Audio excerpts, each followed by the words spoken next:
அனைவருக்கும் என் இனிய நமஸ்காரம், வணக்கம். இன்று நாம் தெரிந்து கொள்ளப் போவது வரலட்சுமி விரதம். இந்த வரலட்சுமி விரதத்தின் மகிமை என்ன? பார்க்கலாமா? வரலட்சுமி விரதம் ஒவ்வொரு ஆண்டும் ஆடி மாதம் பௌர்ணமிக்கு முன் வரும் வெள்ளிக்கிழமை அன்று கடைபிடிக்கப்படுகிறது. இந்த ஆண்டு ஆகஸ்ட் 8ஆம் தேதி கடைபிடிக்க உள்ளது. சரி, அற்புதம் நிறைந்த இந்த வரலட்சுமி விரத மகிமையை விளக்கும் சில புராண கதைகளும் உண்டு. அது என்னென்ன பார்க்கலாம். சிவபெருமானின் உபதேசப்படி மகாலட்சுமியை வழிபட்டு விரதம் பூண்டாள் உமாதேவி. இதனாலே முருகன் அவதாரம் நிகழ்ந்தது என புராணங்கள் கூறுகின்றன. மலைமகளாம் பார்வதி தேவி அலைமகளான திருமகளை போற்றி விரதம் பூண்ட நன்னாளே வரலட்சுமி விரத நன்னாளாகும். சரி, இன்னும் பல புராண கதைகள் உண்டு, பார்க்கலாம். சாப விமோச்சனம் பெற்ற கணதேவதையான சித்திரநேமி. முன்னொரு சமயம் தேவர்கள் வசிக்கும் கைலாச பர்வத சிகரத்தில் பரமசிவனும் பார்வதியும் சொக்கட்டான் ஆடிக்கொண்டிருந்தனர். அந்த சமயம் பார்வதி சொன்னார், நாதா, நான் உங்களை ஜெயித்து விட்டேன் என்று. அதற்கு சிவபெருமான் ஒத்துக்கொள்ளவில்லை. இதனால் இருவருக்கும் வாக்குவாதம் ஏற்பட்டது. அப்போது அங்கிருந்த சித்திரநேமி என்ற கணதேவதியை இருவரும் அழைத்து சமரசம் கேட்க அவன் ஒரு சாராக பரமசிவன் தான் வெற்றி கொண்டார் என கூறினான். அதற்கு பார்வதி தேவி அவன் மீது கோபம் கொண்டு, நீ பொய் சொன்னதால் குஷ்டரோகியாகி ஒளியிழந்து தவிப்பாயாக என்று சபித்தார். இதற்கு பரமசிவன் வருந்தி பார்வதி தேவியிடம் சொல்ல, பார்வதி தேவியும் மனமிறங்கி எப்பொழுது அழகிய தடாக தீர்த்தத்தில் தேவ கன்னிகைகள் புண்ணியமான ஸ்ரீ வரலட்சுமி விரதத்தை அனுஷ்டிப்பார்களோ அப்பொழுது உன் சாபம் நீங்கும் என கூறினார். பிறகு சித்திரநேமி சில தினங்களில் ஒரு தடாக கரையில் குஷ்டரோகியாகி அங்கு வாசம் புரிந்து வந்தார். ஒரு நாள் அங்கே வந்த தேவ பெண்களை கண்டான். மகாலட்சுமியின் பூஜையில் ஈடுபட்ட அந்த பதிவிரதை பெண்கள் தேவியை வணங்கி வழிபடுவதைக் கண்டு, அம்மையரே, தாங்கள் செய்யும் பூஜை யாது? இதை நான் செய்யலாமா? என் துன்பம் நீங்கும் வழியை தாங்கள் கூறி அருள வேண்டும் என வேண்டினான்.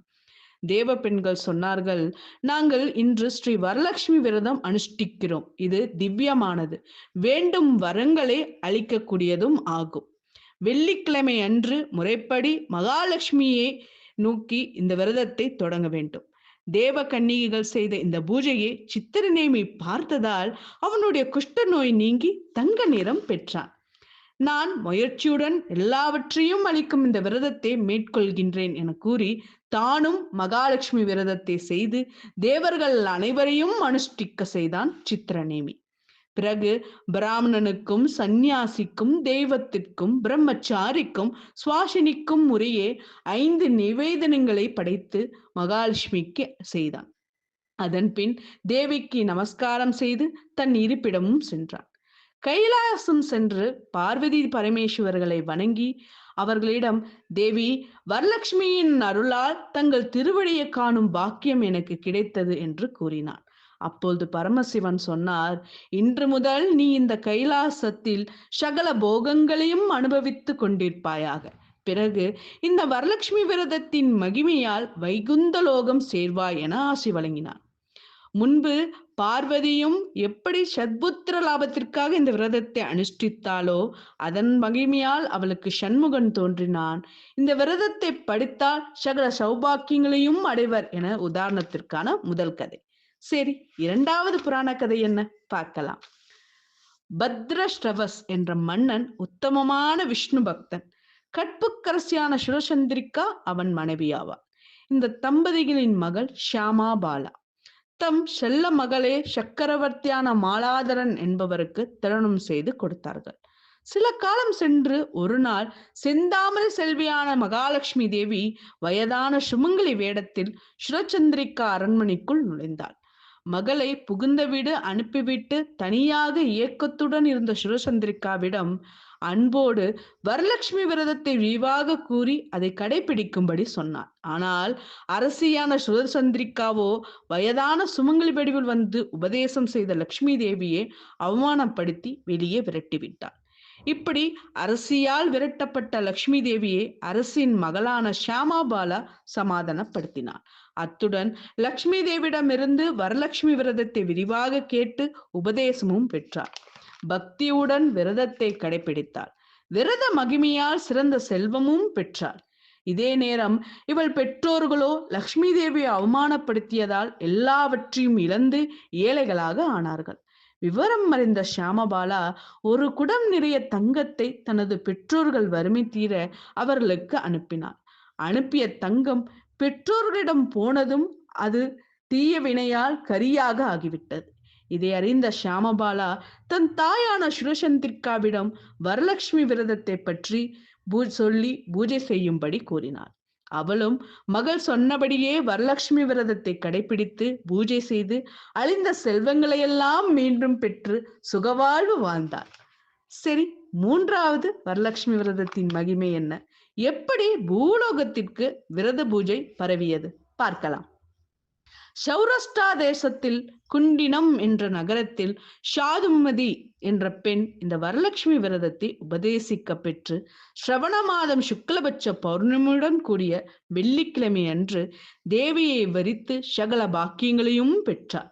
அதிலிருந்து பூலோகத்தில் இப்பூஜை பரவியது.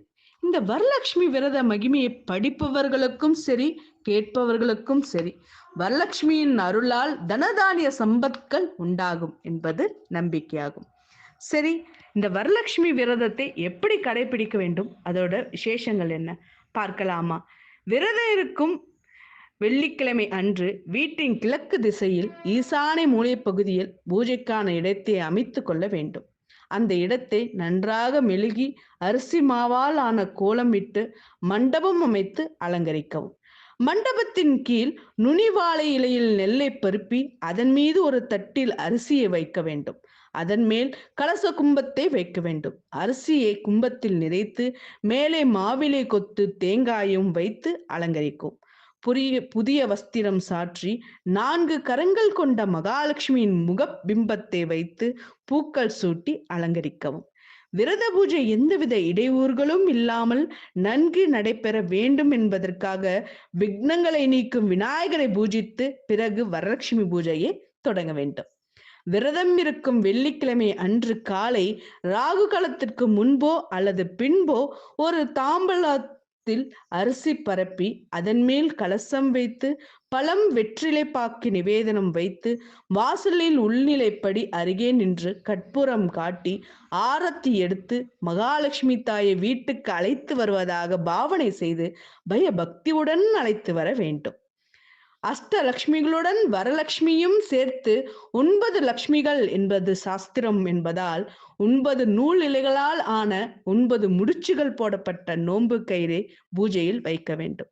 பூஜையின் முடிவில் மஞ்சள் கயிறை, அதாவது சரடை, கையிலோ அல்லது கழுத்திலோ அவர்களின் குலவழக்கப்படி கட்டிக்கொள்ள வேண்டும். மன சுத்தியுடன் செய்யப்படும் இந்த பூஜையானது தேவியை மகிழ செய்து நம் இல்லத்தை திருமகள் குடியிருக்கும் கோவிலாக மாற்றும். இப்படிப்பட்ட இந்த மகாலட்சுமி விரதத்தை நாமும் கடைபிடிப்போம். அவளின் அருளை பெற்று சகல சௌபாக்கியத்துடன் வாழ்வோம். நன்றி, வணக்கம்.